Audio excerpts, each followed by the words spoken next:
supermodel. Your ass from the side, it's just like a Colorado.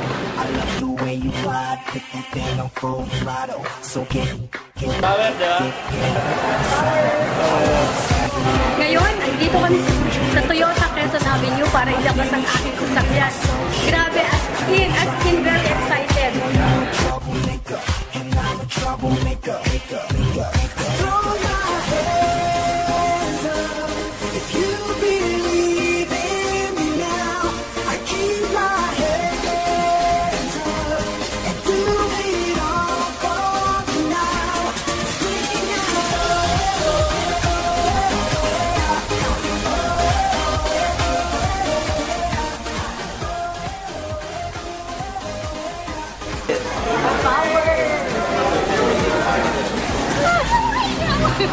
Power thinking global!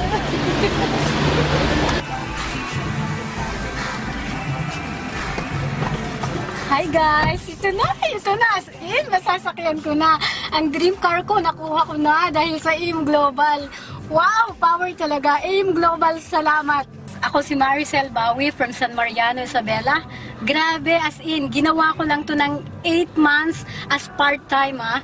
Grabe, as in, ang nangyari sa buhay ko. Sobra, as in, nakaka-excite. Hindi ko in-imagine mapapa sa akin na ito talaga. As in, talagang dream car ko lang to noon, pinangarap. Pero ito na, hawak-hawak ko ng manibela.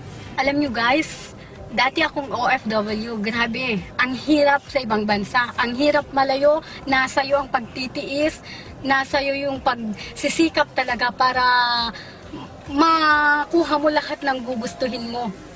Kaya kayo, china-challenge ko kayo. Kung narating ko man ito, dahil yun, determinado ako. Salamat sa AIM Global na nagbigay sa akin ng magandang oportunidad na ito para makuha ko lahat ng gugustuhin ko. Kung noon, dati nga magsabi yung mga magulang ko na kung anong gusto nila. Naku, ang hirap, pag-iisipan ko muna. Pero nung nakilala ko itong AIM Global na to, ako na mismong nagtatanong, oh, anong gusto mo? Ading, anong gusto mo? Yun, lahat na ibigay ko sa kanila kung anong gusto niya. Kung dati nakasan lang lupa namin, na ibalik ko dahil sa AIM. Alam mo yon, mahirap talagang buhay abroad. Naiyak na ako. Kasi ako lang yung inaasahan ng parents ko. Pinaghirapan nila akong pag-aralin. Ngayon ako yung parang breadwinner sa amin. Ang hirap kitain ng pera.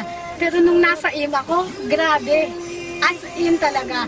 Hindi yung grabing matotorture kang mag-isip na magbigay sa magulang mo. Pero nung nag-AIM Global ako, Nay, ano gusto mo? Nay, ganito, ganyan. Ay, ang saya-saya talaga na may bigay mo lahat ng gusto ng mga mahal mo sa buhay. Kaya nagpapasalamat ko sa AIM. Power ka talaga.